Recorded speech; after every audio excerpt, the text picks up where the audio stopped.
Hello everyone, welcome to my YouTube channel AI with Hari. In today's class, we will explore some practical implementations of Git commands including Git Init, Git Add, Git Commit, Git Status and Git Log.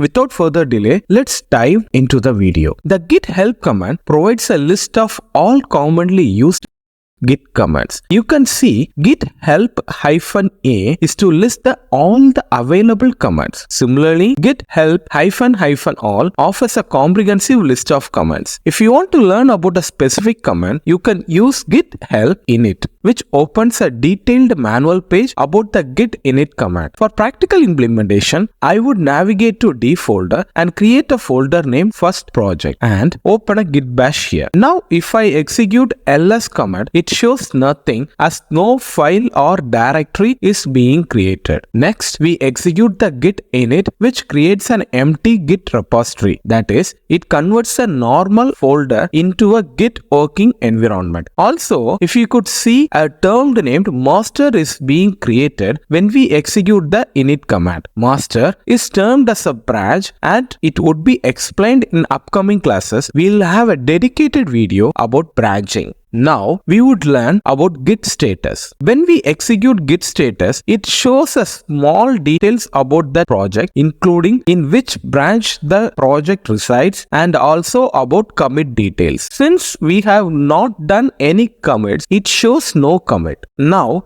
we will create a file named first.html using touch command. After that, if we execute ls-a command, it shows the first.html file and the hidden Git folder. Next, understand, after creating a file, if we execute Git status, it additionally shows that there is an untracked file named first.html and you need to make use of add command to move to staging area. That is, to convert the untracked file to tracked file, we make use of git add command. Now, to move the untracked file to a tracked file or to move the working directory into the staging area, we make use of this command. The command is git add the file name. To verify the change, make use of git status, which gives the present status of the file. Now you can see that first.html has been moved to staged area. Next stage is the committing file. For committing, type git commit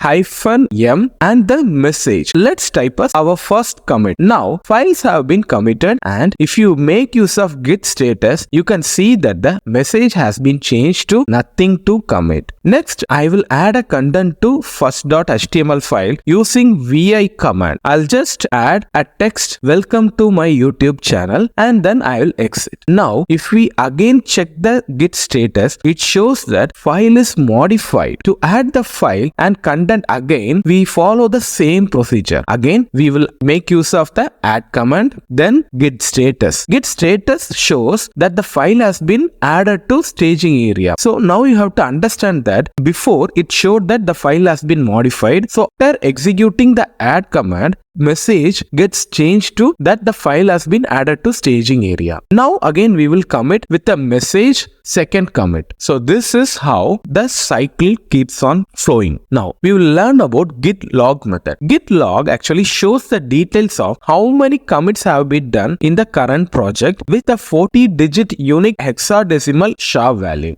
When it was done and by whom it was done, these are the details are captured over here and latest commit would be shown at the first. Now, Git log -one line gives a shortened version of Git log where the details are shown in one line. This is how we have created a Git repository from working directory using Git init method. Then by using Git add method, we have changed the untracked file to tracked file. Then by using Git commit method, we have commit all the files and we have learned about Git status and Git log commands. That's it for the video. Hope you enjoyed it. Please do like, share and subscribe my video to your friends. Thanks for watching.